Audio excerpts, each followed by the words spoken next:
from. Tell your girl she can kick it if she wants some, but we got no time to waste. Welcome to 4AZ. I'm your host, Tyler McDowell Blanken. On this edition, we'll discuss episodes 3 and 4 of Abbott Elementary Season 5, predict what's ahead, and much more. Of course, I'm excited to welcome back Sarah Beth and Mike Steph. All right, you two, there's a lot riding on this episode. Before we get into Abbott talk, before I ask how you're doing, I want to start about me for this episode. I thought after we left our conversation last time, we were going to wear Halloween costumes for this episode. Shout out to our YouTube viewers. I am in my Stone Cold Steve Austin regalia right now with the vest and the blue shorts, and I got it here. So you remembered. I do have my Winnie the Pooh ears from Trunk or Treat sitting on the table. I did actually have them on the table because we hadn't talked since, and I wasn't sure what we were doing. And it's kind of like when you show up for Spirit Day and you sit in your car and you're like, I'm going to wait till one more person gets out of the car. Yes. To make sure I'm not the only one in my pajamas, the only adult in my pajamas. The group chat. We had this marvelous idea 2 weeks ago. Life be lifing, and then it's that day that we talked about. Well, I'm proud of myself. Stone Cold Steve Austin, by the way. Shout out to our Did you see? Let us know what you're dressing up for. What is it, Mr. Squatch soap coming out or something? I've seen those. Stone Cold Squatch. There's a partnership. I will say though, I haven't looked into it, so maybe it was just like a joke promo Squatch posted. I hope it. I hope it is someone else. I'm too. Apparently, his is beer scented. I mean, I'm happy he's continues to get paid. I think I'm a little too sophisticated for that one. Stone Cold. I'm a Dove soap guy. Sensitive skin. I've actually upgraded from sensitive skin. I'm actually just on the regular one, just the moisture. Regular Dove. Yeah. I would think somebody who's so manicured at yourself. You would want no scent. You would want something extra sensitive. No, we need scent there. I'm really into I think there's like a cucumber one, and then recently I transitioned to the pink one. Cucumber melon, and the pink one's really good. I think it's refreshing. Is that the like pink Himalayan like sea salt one? Yeah, that might be. Okay, this is a riveting conversation for our audience. I can hear people clicking out of the tab or pausing their podcast. Is this endorsed? This podcast endorsed by Dove? Listen, it should be. If sales go up, we know who to credit. There we go. So although you two did not follow the plan, I still love you both, and I'm still very excited that we get to talk Abbott. Before we get into it, Sarah Beth, Mike Steph, how you been? Ladies first. I got a lot to say. I've been good. It's basically 2 weeks of Halloween in the school for my school. We do our trunk or treat the week before Halloween, the Friday before, and it's like this huge production. Our secretary is amazing and turns the entire like cafeteria into a haunted house. Like every year, her brother takes off the whole week and they like set it up. It's this whole big production. But because of that, we also do our Halloween celebration the Friday before whenever Halloween is, to just kind of like get it out of their systems, except this year with Halloween being on a Friday. So it's really all last week was like the excitement of trunk or treat. And then all this week is the excitement of Halloween. And as someone who does genuinely love Halloween, I am over Halloween at this point. Like I need it to be done, but we're good. There's a tipping point. There is a tipping point. I didn't realize 2 straight weeks of Halloween was going to be too much. But 2 straight weeks of Halloween was too much. That's a lot of energy, Sarah. It's a lot of energy. We're with you. Happy Halloween week 2025. Mm-hmm. Mike Steph, what's the vibe in Brooklyn? Happy Halloween week. Do y'all trunk or treat out there? At my school, because we're so rural. Okay. We do a trunk or treat just because a lot of them don't do trick or treating there. They go like in town for trick or treating. Okay. No, I asked because I just realized that was actually a thing a couple years ago, that trunk or treat. And I'm like, what the heck is trunk or treat? And then my brother-in-law which lives in Georgia, he was like, y'all don't know nothing about no trunk or treat? I'm like, no, never heard of trunk or treat. What kind of bootleg stuff is this? You go from door to door. You go from house to house. you know, and The then Bible Belt started it.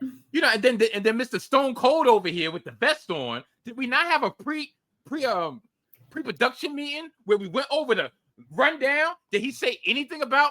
Did he remind us about costumes? No, he did not. And because we're recording right now, I'm within arm's reach of my lucha mask that I can't get right now because we're currently live. And you're gonna try to put us on blast, Mr. Stone Cold. Oh yeah. Let's get this episode on the way. Transition that. Yeah, let's go ahead and transition then. I'm happy to see. I'm happy to see you both. If you are tuning in, obviously you are because you're listening or watching us right now, listening to us or watching us right now. Thank you so much for being here. We are talking Abbott Elementary. There's a lot riding on this episode, not only the friendship between the three of us, as you can see, but also the future of Abbott Elementary Season 5. You may recall last review episode, Mike Steph and Sarah Beth were much higher on the first 2 episodes of the new season than I was. I had big expectations for episode 3 and episode 4, and we shall see what the three of us thought about these two. So let's start with episode 3 entitled Ballgame. This dropped on October 15th, so officially 2 weeks ago now. As a reminder about the plot, Mr. Johnson, Ava, and O'Shawn, along with the other teachers of Abbott Elementary, attend a Philadelphia Phillies game after Ava gets tickets for Teacher Appreciation Week. Janine gets excited at her first baseball game. Melissa challenges Jacob to the beer and hot dog 999 challenge. And much more shenanigans occur. Barbara is excited to meet Kyle Schwarber. And then finally, as Ava focuses on the kiss cam, O'Shawn wonders something about Mr. Johnson. Is he the Philadelphia mascot or not? Big picture, Sarah Beth, what did you think of Ballgame? I really liked the Ballgame episode. I really like that because I've said this before about like Mr. Johnson. Like I know there's more to his story, and I like that like O'Shawn was kind of like picking up on that and thinking he was the fanatic. Philadelphia Flyer. It's the Philly fanatic. Fanatic. Thank you. It was another sounding one. I really like that he like was really suspicious of him and just like assumed. Because again, I think there's just so much Mr. Johnson lore that like we don't know, and I don't know that we ever will. And just watching them all like get to like hang out, I thought it was a really good episode, especially given that we got the World Series going on. It's great timing, very cerebral. Mike, I like the episode.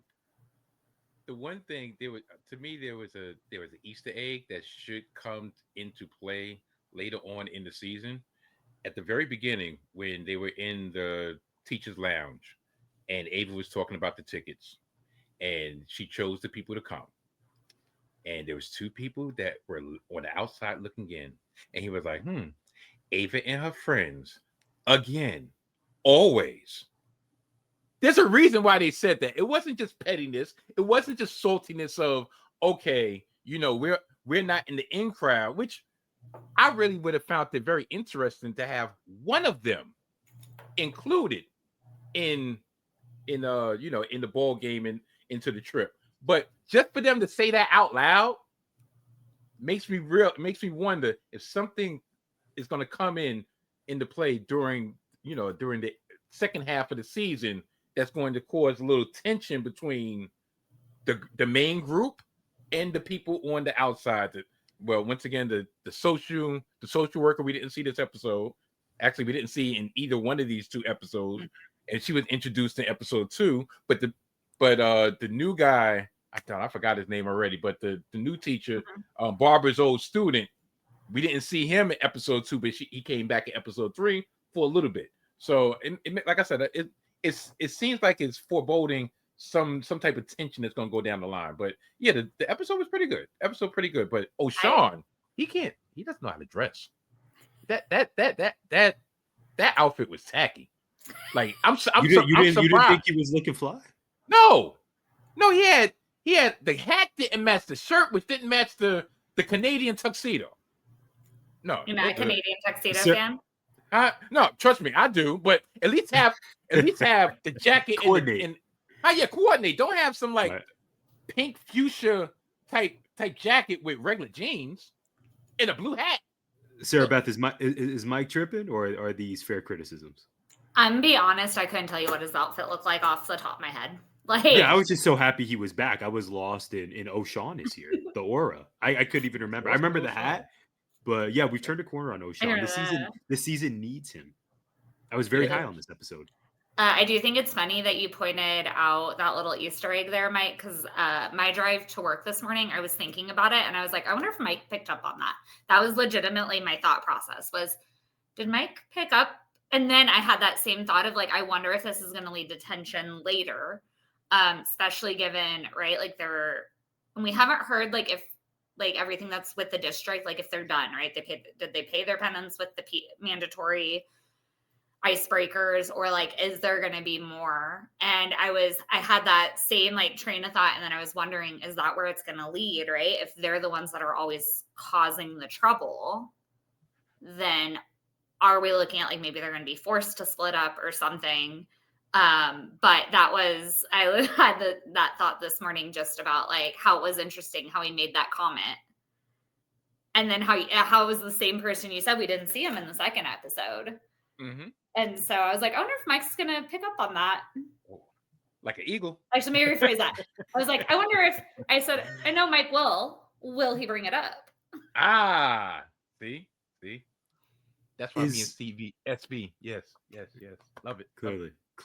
Mm-hmm. Yeah. Same brainwave. I don't know if that's a good thing or a bad thing. Listen, it could be both. We shall see. One thing I want to say before we talk about the next episode is baseball making a comeback. This episode gave me major nostalgia, and it was a reminder of number one, I think this was a really strong season for the MLB. Not that we're a sports podcast, but Sarah Beth, as you laid out, we are recording this quite literally while a World Series game is occurring. Really interesting series, really fun so far, lots of star power. And this episode reminded me of, although in my power rankings in terms of favorite sports, baseball at best is probably number 3. There is something very unique about going to a baseball game. This episode really touched on that. The camaraderie amongst fans, the sort of traditional Americana of it all, I was going to say the habits or the routines, the traditions.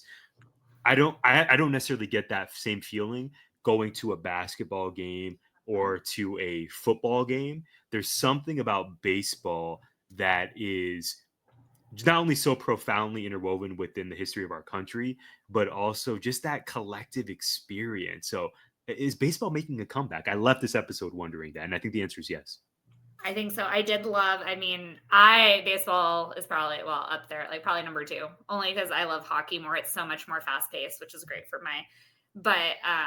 like my dad raised us on baseball growing up, and like Janine makes a comment to at one point where, because I hate when people are like, baseball's so boring, and I'm like, no, it's not. Like, love baseball, but where she said it was the community, and that is like one of the things about like, and I think that's true for like all sports.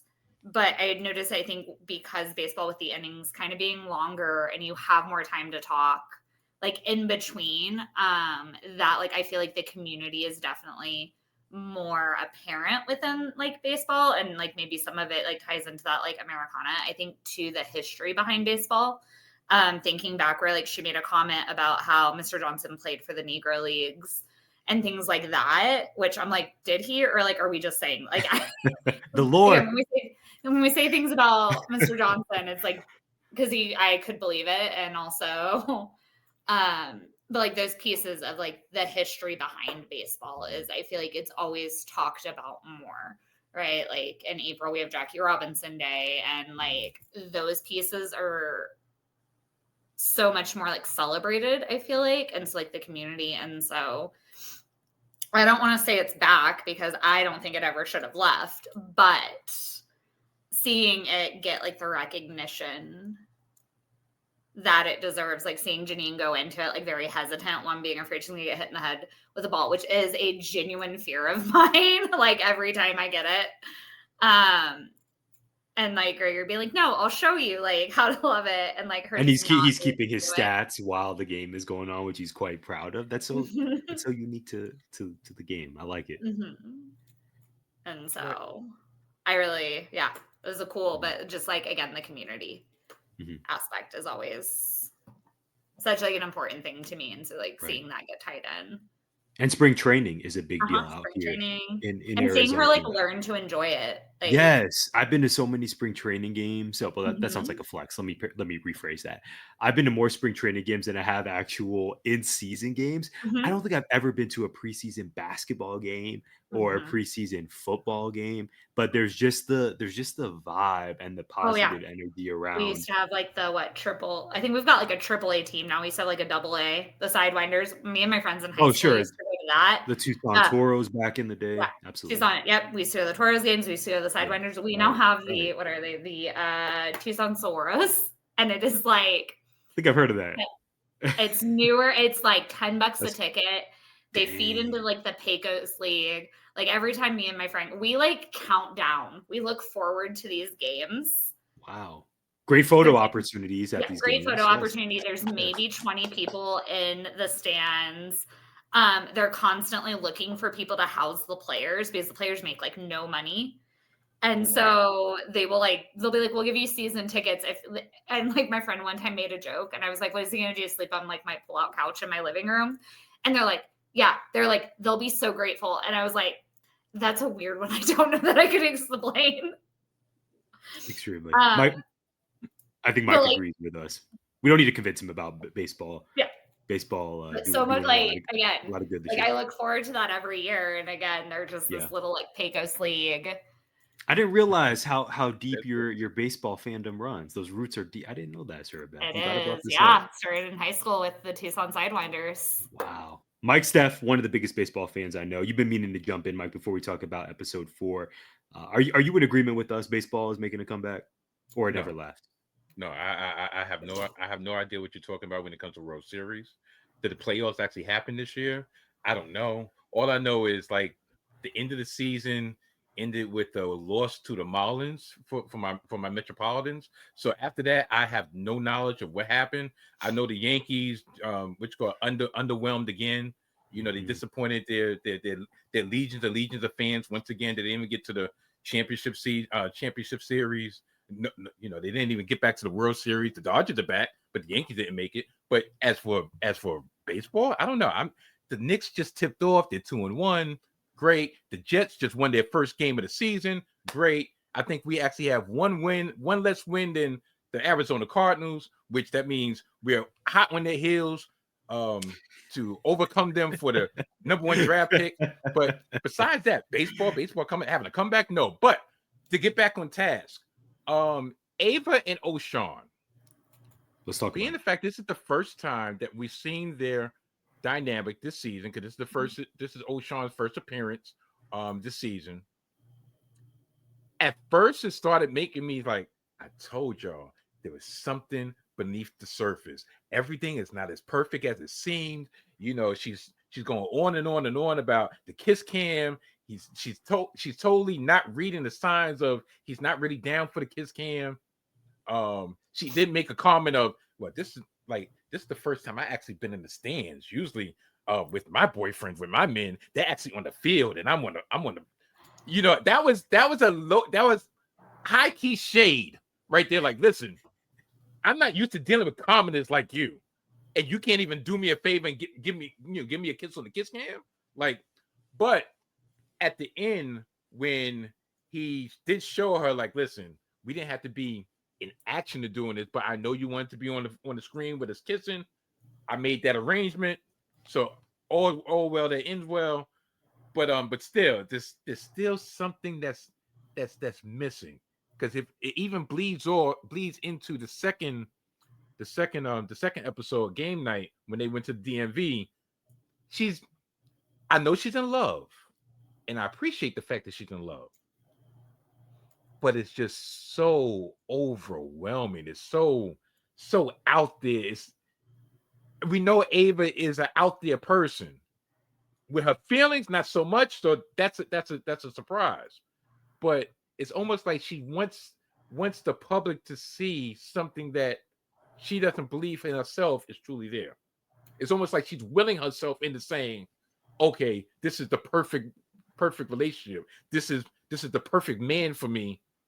And maybe on the inside she doesn't feel that way. Maybe she's looking at inadequacies in their relationship in him and trying to will herself and saying, you know what, all right, he doesn't have this, but he makes me feel good.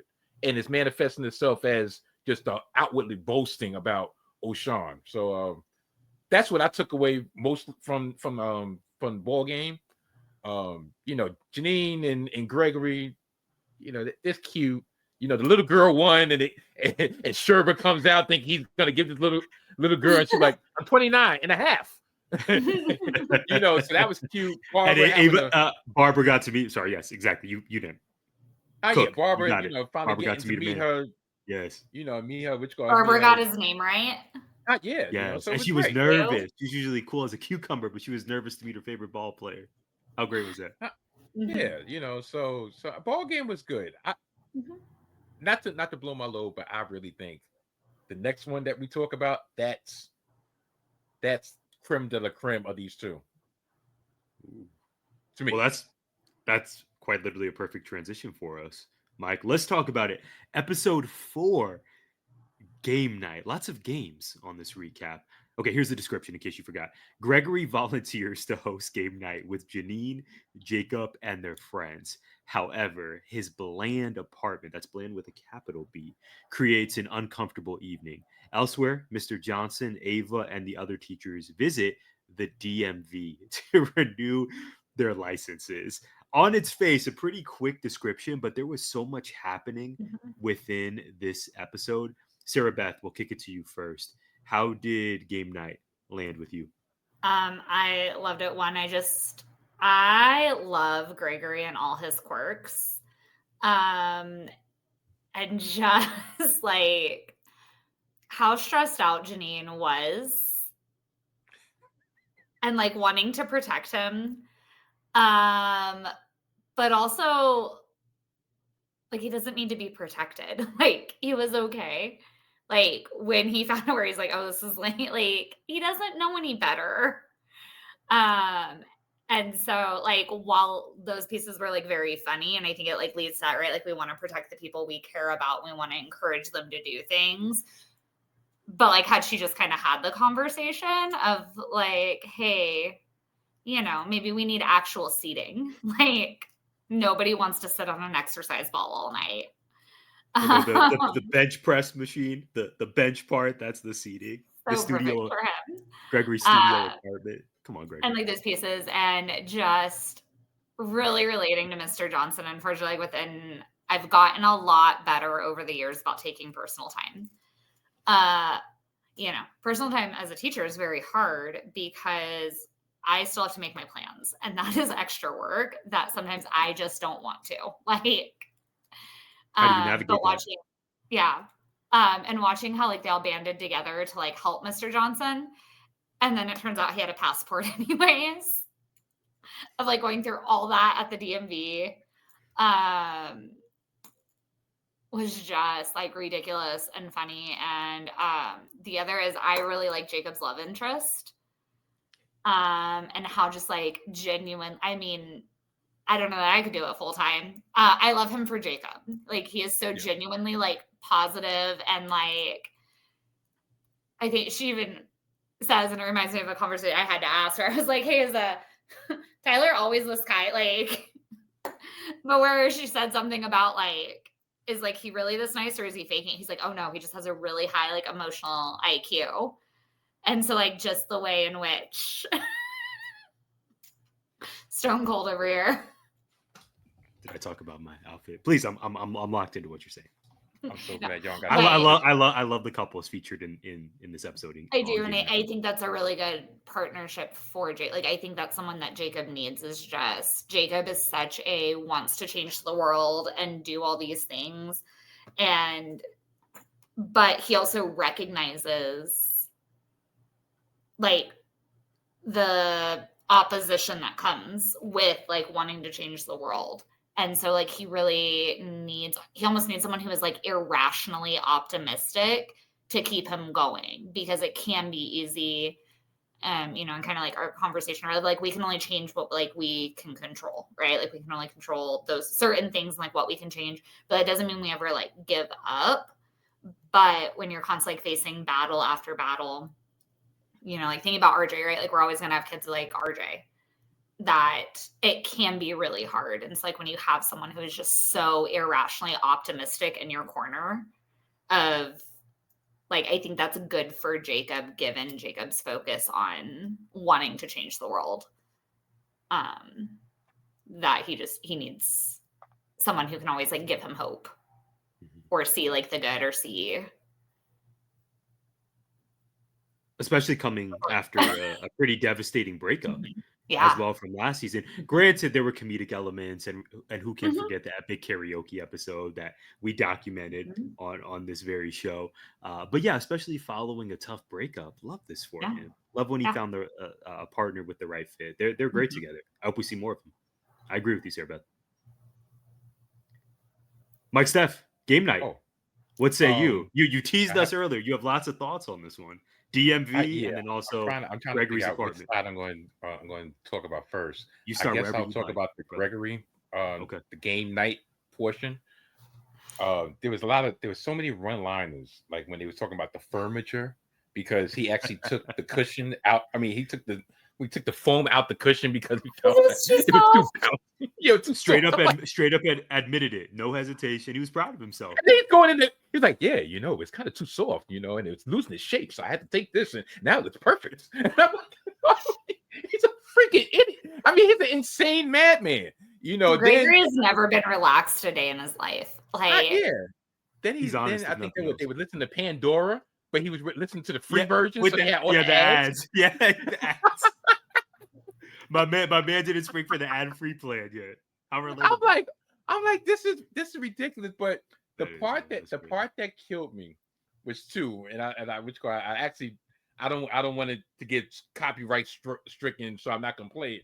But the clip where everybody's at the apartment, and the CO2 sensor goes off, and Gregory's like, oh yeah, that's because we have one extra person, and that's causing the CO2. So he goes to open the window. He's like, either I can open the window or everybody could wear a mask, and Jake was like, just open the effing window, right? But before that, Janine was so protective about her man Gregory. She told Erica, was it Erica?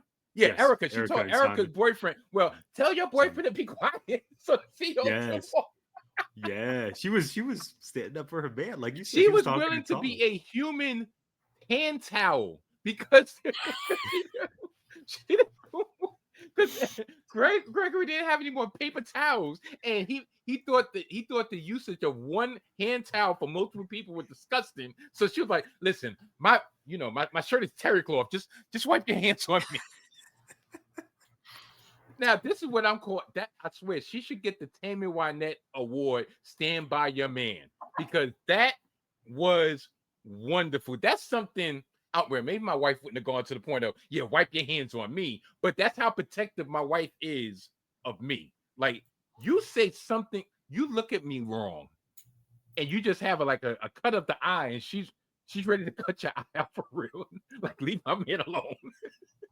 Now, the DMV part was hilarious because there was a lot of one-liners there too.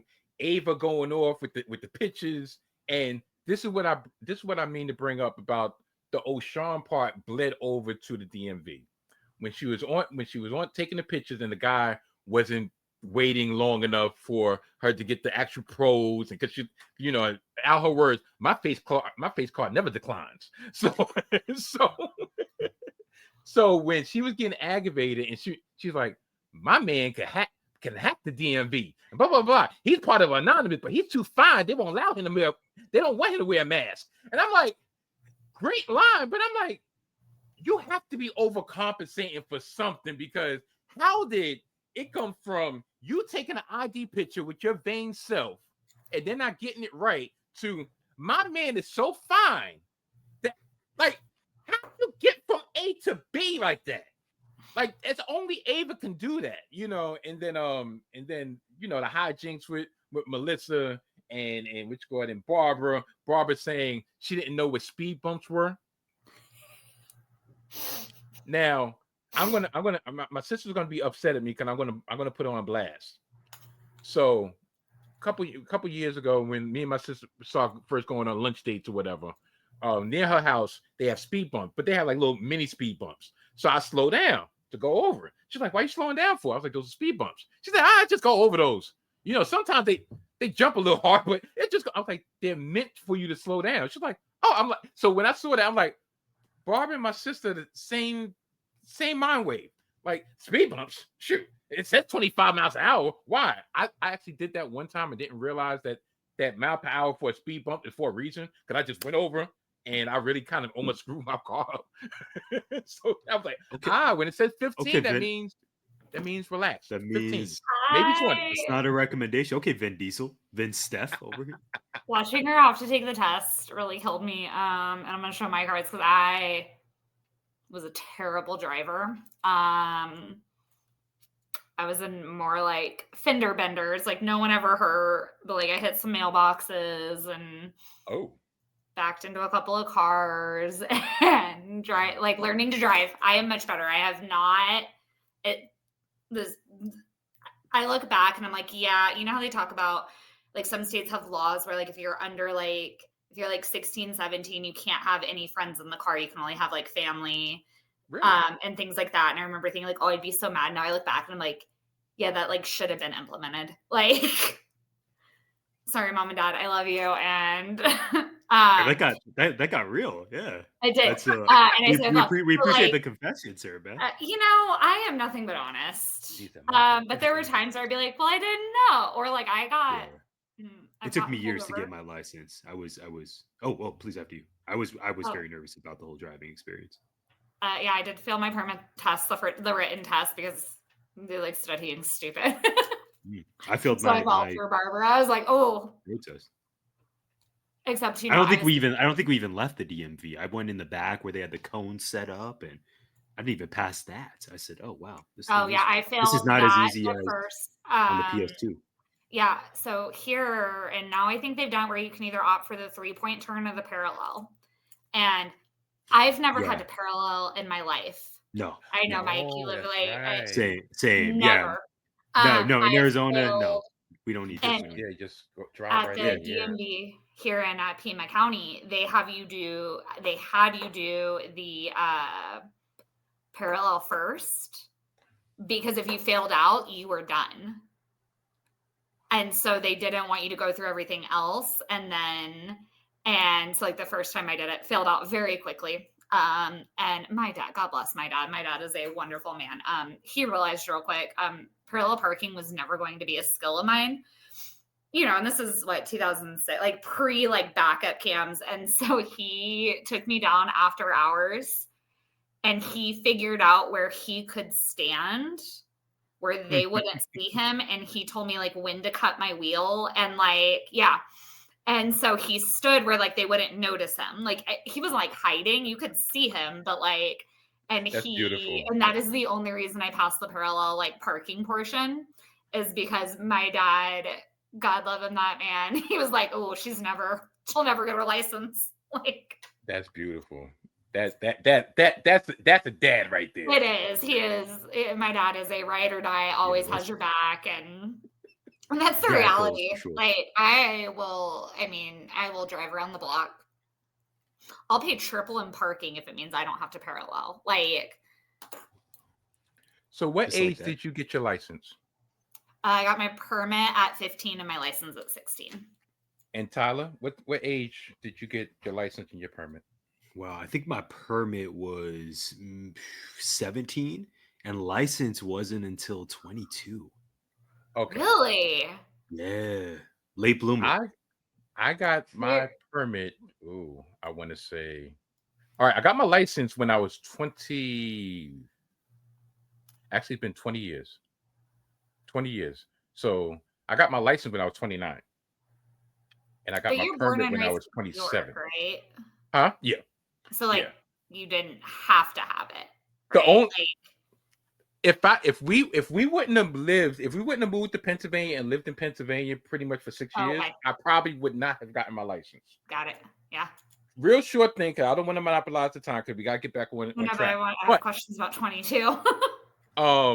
But quick story. Me and my wife, we would go food shopping, and we had like 3 shopping carts for the food, right? And we're waiting for this, and we lived in Lehigh Valley. So at a certain time, there was only like two cabs in the town. So we had to wait for the cab, and it's broken down cab and everything, and we're unloading putting all these groceries into the cab. And then we see these 2 high school students with a 2-door coupe sedan. They drive in, they get out, they go into the supermarket, they come out with a 1-liter Sunkiss, and they drive off. I looked at my wife. I said, there's something wrong with this picture. We have 3 kids. I work for the city. You have a damn good job. And we don't have a car. Those 2 teenagers just got in for a 1-liter soda Sunkiss. 1-liter soda Sunkiss. And meanwhile, we're waiting for this broken down cab to take home. Within 8 months, I had my license. I was like, no. Yeah, I wasn't playing. Shout out to those kids and motivation. the Sunkiss. They motivated you, Mike. Yeah, that was my You motivation. needed that. Yeah, that's what I said. I still remember 1 liter, not even a 2 liter, not a case, 1 liter bottle of Sunkiss. We believe you. At Redlands. Redlands supermarket. What a time. Oh my goodness. 22. Wow. Yeah, 22. Were you in Phoenix that whole time? No, I was in Tucson. So fortunately, I had friends. Tucson has a terrible public transportation system. So I'm not disagreeing with you. We love Tucson. I'm just asking you, like, how did you? Yeah. So being from Phoenix and then going to the University of Arizona, fortunately, I had friends who were from the Valley, who I grew up with, who were also down in Tucson for school. So it was just a matter of finding rides, and so many times walking to Al's barbershop on First and Grant, which was like a 38-minute walk from Apache Santa Cruz residence hall. I was in the dorms all 4 years. And then, going to Safeway or Fry's down the street, either getting a ride or 90% of the time just walking there to get my groceries and then walking back to the dorm. So yeah, we're probably like 100 and 150. Yeah, like 150 degrees outside. Yeah, walking 40 minutes. We were probably a good 145, 150 soaking wet back then. Yeah, it was. I can imagine. All sweat. Yeah. Like, break makes sense. You've had pretty reliable public transportation. Exactly. That's what I'm like fascinated by. So it worked out. Mike's was a 2-liter bottle of Sunkiss. What was your break? 1 liter. 1 liter. 1 liter. Not even 2 liter. Sarah Beth, I would have said, you know what? I'll wait. I love you too. I'll say this, and then we'll get to Theory Corner. All right. For me, I mean, it was a combination of factors. It's one of those life milestones when it's time, it's time. Graduating college and just thinking of how am I going to maneuver through the world and my next few years into the job market and all of that. It was just time. And also credit to me, I had played enough Grand Theft Auto Vice City on the PS2, and I've seen literally every Fast and Furious film that I needed to remind myself of who I am. I know what I'm doing. Yes, the interstate is scary. Yes, I-17 in Phoenix is treacherous, but I was built for this. I'm ready. And also I'm 22. To Mike's point, there's like 16-year-old dweebs in DMV getting their license. I can step up and get this done. And we did just that. Shout out to my dad for hours and hours of coaching and moral upliftment, just upliftment in general, reminding me I can do it, and my mom as well. So like you, Sarah Beth, my dad went with me to practice, and by 22, I just thought, you know what, it's time for me, and I don't want to be single forever. Like if there's a date that's going to happen, what, I'm going to meet you at Subway and I'm going to walk there? No, like I graduated from college now. I need to be able to have a car to take somebody on a date once in a while. Especially since you have no time to waste. Yeah. Shout out to Eli Blondman. Drive Safe theme song of 4AZ. No Time to Waste Part 2. Yeah, for all those reasons, Sarah Beth, it was time. That's the short version. Fascinating. Well, speaking of time, great. more of the lore. it is time for what's probably my favorite segment on our Abbott recaps, Theory Corner. I'm going to present two theories to you both, and of course, we would love to hear what is on your mind as we look ahead as what could come in the next few weeks. We know camping is the title of episode 5, I should say, which is coming out tonight, Wednesday, October 29th, and then the following week, episode 6, dropping November 5th, is entitled No Phones. Consider or color me intrigued for this one. Two theories very quickly. This is really set up by Game Night. I know you both love this episode, as did I. Season 5, Janine and Gregory are moving in. Speaking of life milestones, it's time. I think this episode was specifically planted in season 5 so that by the end of this season, they will move in together. Of course, a hallmark of many relationships. Gregory could use the support. I love that by the end of this episode, he was like, okay, Janine is my lady. I should listen to her more often. I should come to her for tips and best practices, if you will. So number one, theory for me, by the end of season 5, they will move in together. Of course, this would be a great setup for them to eventually tie the knot, but we'll get there when we get there. And then my second theory, both of you alluded to this, the Mr. Johnson of it all. I wonder if there is room for a Mr. Johnson romance arc during this season, and a wholesome one, not Jill Scott stalker vibes. We don't need that. We don't want that. We've said as much on this podcast, but I wonder, given the Mr. Johnson lore continued that we saw on the Phillies game, Ballgame, and in the Game Night episode, I wonder if and he learned how to ride a bike as well earlier this season. I wonder if we're headed toward, okay, what's the next development in his character? Maybe there was someone out there who he's interested in, and maybe that'll be a, dare I say, what are we on now? Like a 4th or 5th potential Abbott couple at this point. Can I interest you both in either of those scenarios? I think one is definite, the move-in. Mr. Johnson may be a little bit more of a stretch. Because I think they kind of alluded to it, or they could have been setting it up at the beginning of Game Night, because she was supposed to host, and I can't remember something happened with her apartment. The pipes. The pipes. Water. Yeah. So that could have been kind of like a setup of got to find a new place. So I can definitely see that one happening. I would like to see, because just the Mr. Johnson of it all and the lore, I would like to see it. I don't know that I see it happening. I like it as a theory. I just don't know, what is your textual evidence? There you go. I wasn't in my feelings, by the way. It just took me a long time to unmute. Yeah, I don't have a lot of evidence other than I just want to wish this into existence. Okay. Because he is, he's the most fascinating character on this cast, I would argue. And I just wonder, as we keep unpacking, I want a Mr. Johnson lore episode so bad. Yes. So I'm with you. Whether it's, okay, is he the Philadelphia Phillies mascot? Okay, he's not. Did he play in the Negro Leagues? Who knows? He's just... Well, but he even said he knew the fanatic.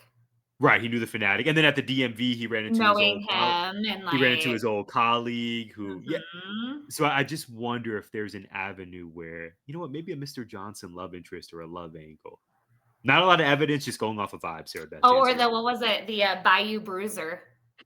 The Bayou Bruiser, thank you. On the DMV episode, Game Night. Yeah, Bayou Bruiser. It's okay, at some point, we got to get a romance angle, not a stalker one, but a true romance angle. Do we not? I'm putting it out to the ether. He deserves it. I think so as well. I don't know. I feel like if it happens, it's going to come out of left field, because I think we're setting up for Jacob and Eric. That sounds right. Maybe. Yes.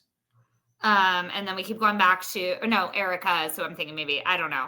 Erica's the friend. Yeah, Erica and Simon. Erica. They keep coming back to them, and that is clearly a hot mess of a relationship. Oh my gosh. Yeah.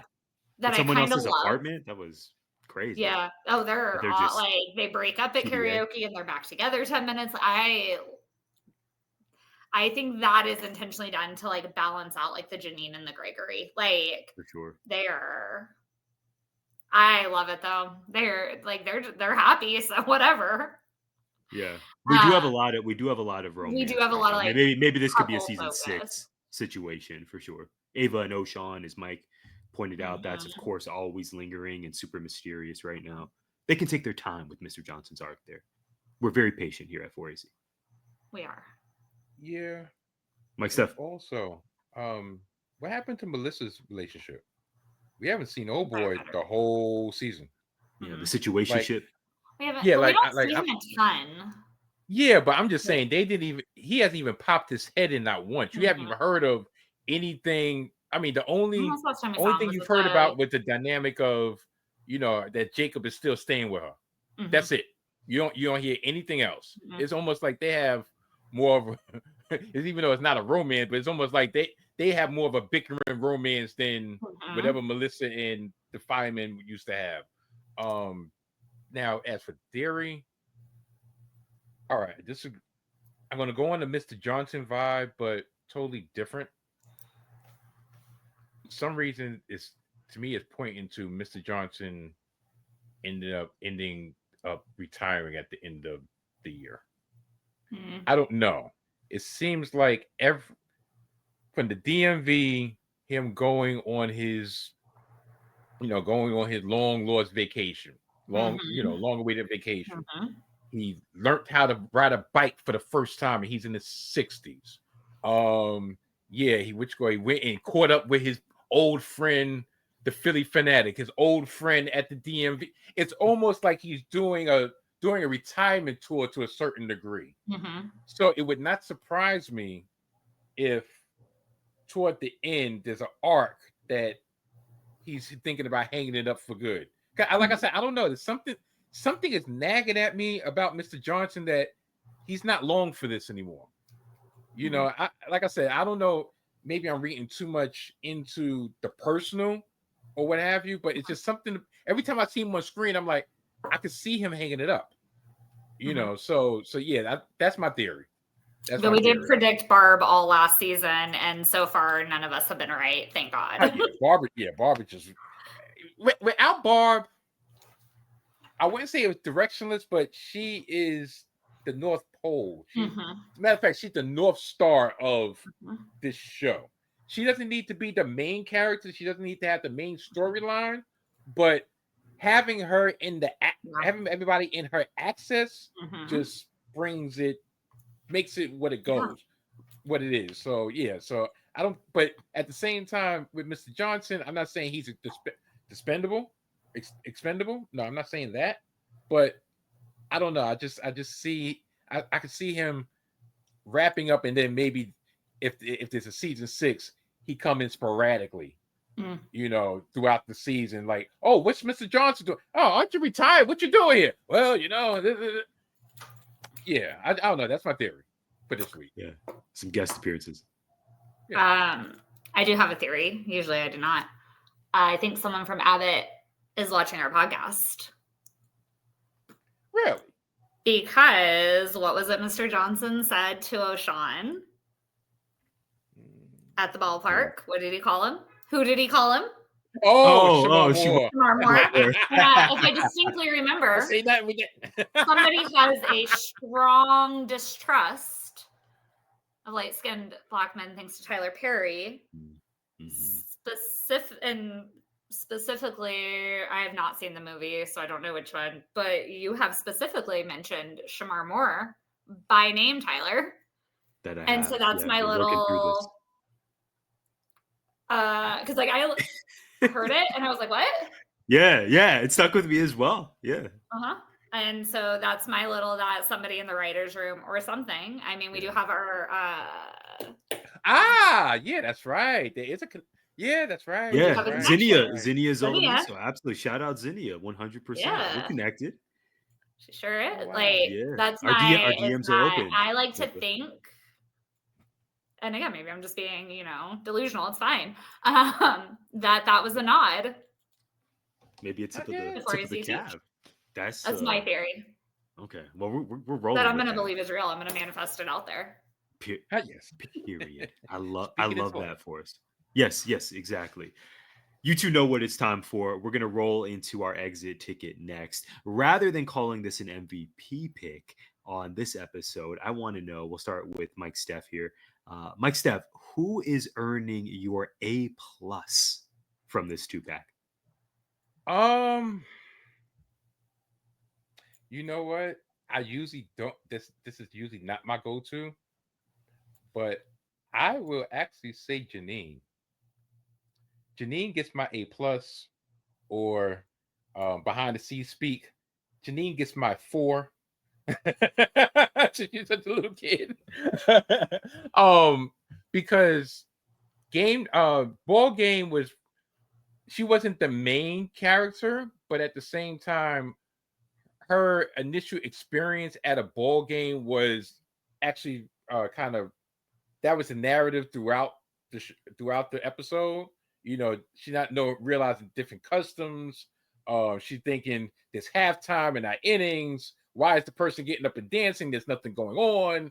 You know, until at the end, she's treated like a little kid because she's on the screen. And then in game night, her being such a ride or die for her boyfriend Gregory, that really shined, and I think that brought them close together. As y'all was saying, that it might be a prelude to them moving into with each other, because he did say, "Yeah, you can keep, you can leave the pillows, but take the pink one, because that's more for you."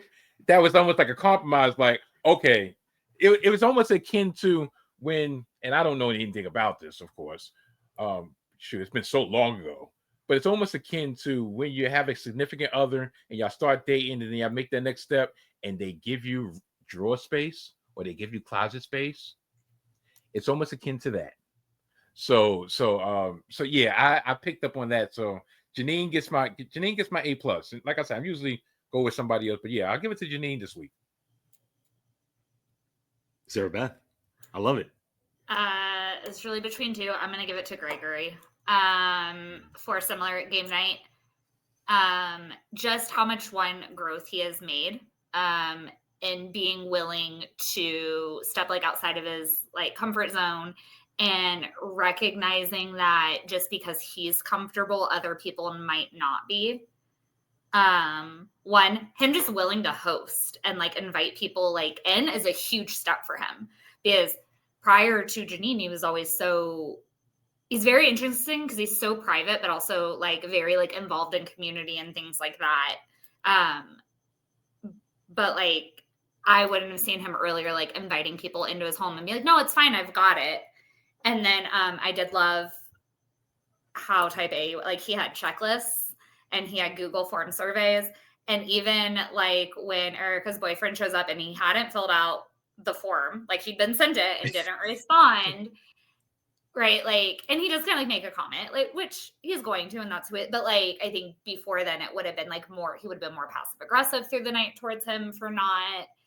And even when Janine worked really hard to protect him, but he even showed he doesn't need to be protected like he used to be. Because he said oh, this is a terrible part. And he was willing to be receptive to that and have that conversation versus those are things that are deeply important to him. And he's clearly always been coded as kind of a neurotypical autistic character, right? So we know routine structures, those things are important.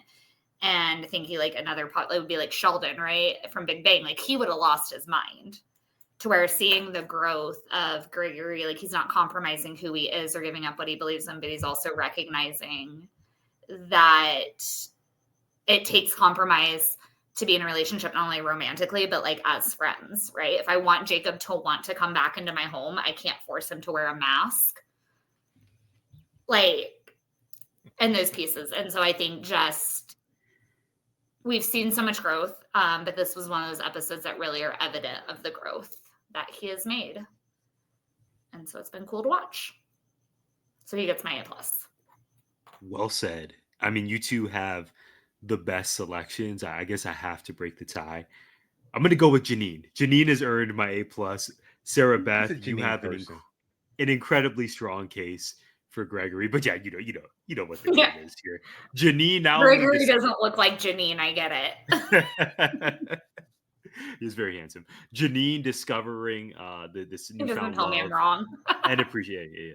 this newfound love and appreciation for baseball in the first episode here, while later on, as Mike Steph described, also supporting her mans and helping guide him through this really huge moment in his social growth, as you laid out, Sarah Beth. I thought that was really cool, and it was a reminder of why they really are the perfect match for each other. Two incredible winners from this 2-pack. If I have to choose one character to earn my A+, it's going to be Janine Teagues.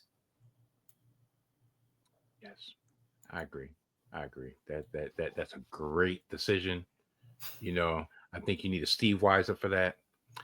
Even though I'm proud of this costume. This came together last minute too. Yeah, shoot. Yeah, that's right. Rub it in at the end. Rub it at the beginning. Rub it in at the end. Just bracket that. Full circle. So what you're wearing on Friday? Yes. Yeah, some colleagues at Slope want to wear a party animal themed. I did that one. And they're amazing. They're amazing. I just felt like, I already had this plan of my Stone Cold outfit, and I'd rather shave. You know what? I was thinking about that while we were recording, actually. Thinking about how I can best complete the outfit. I don't know. I haven't gone fully clean shaven in years.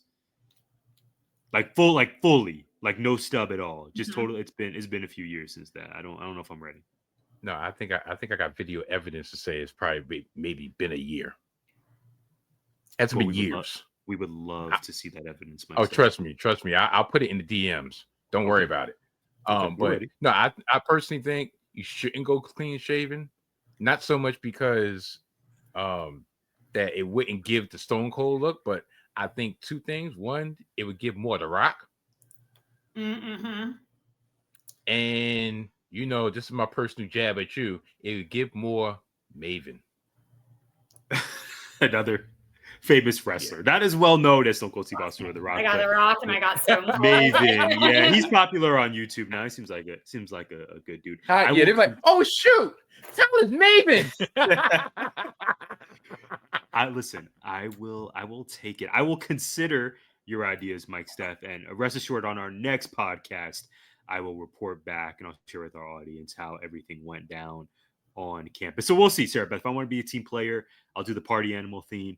But I'm probably going to wear my Stone Cold outfit because I've done party animals, so I do love it as a costume. Third graders did not get it because they don't really get puns. But I think Stone Cold, mainly because I want to know how many kids get it. Oh, yeah. 100%. Like, I want to know how many times. Like, we did Winnie the Pooh, and I got 4th grade in on it. And so we have one male on our 4th grade team, and so he was Christopher Robin. And all the kids, I guess, kept asking. He comes to me at the end of the day. He's like, I couldn't do it anymore. He changed midday, which by changed, I mean, he changed out of his yellow polo into a Scooby-Doo shirt. So it's not like we were as committed as the rest of us. The rest of us showed up and showed out, which we knew. We were like, this is what Saul's going to commit to, and it's fine. But he's like, yeah, the kids kept calling me SpongeBob. And I'm like, and he goes, and my breaking point is one of them called me Caillou, and I was done. He's like, wow. He's like, they called me Caillou, and that was offensive. And I was like, yeah, I would have changed too. Yeah, I have a personal bias against Caillou. I think everyone should have a personal bias against Caillou. The worst. I want to say either Nakai watched him. I think Nakai watched him when he was a baby. So I would watch him, and I was like, this nagging little boy. Yeah, all he does is whine and cry, and Caillou is the worst. And then we post. You know what? I'm not going to say it on air because this is not salty thoughts. Because I was going to go somewhere, but I'm not going to say it. But yeah, Caillou is very, very irritating. He is. I mean, it's not anybody else's fault. It's his parents' fault because they should have told him to not man up, but listen, stop placating everything Caillou wants. Sometimes the world is a rough place. Sometimes you got to learn the word no, or you got to just learn the letters N and O. There's forms no. Compound words, even though that's not a compound word. That's not a compound word. For Mike Steph's unfiltered thoughts, check out his podcast. He has one of those, the salty thoughts of Mike Steph. You two, this was one of them ones. This was so fun as always. He is at Mike Steph. I'm sorry, at Mike _Steph. There we go. She is at Dear Sarah Beth. We are at 4AZ Teach. Thank you all so much for tuning in. Drop a comment. Let us know your Halloween costume if you're celebrating, what you thought about these two most recent episodes of Abbott. Your theory corner submissions. We want to hear it all. We so appreciate you tuning in. Let's enjoy the next 2 episodes of Abbott, and we will be back here in 2 weeks to discuss it all. Thank you again for tuning in, and we'll see you next time.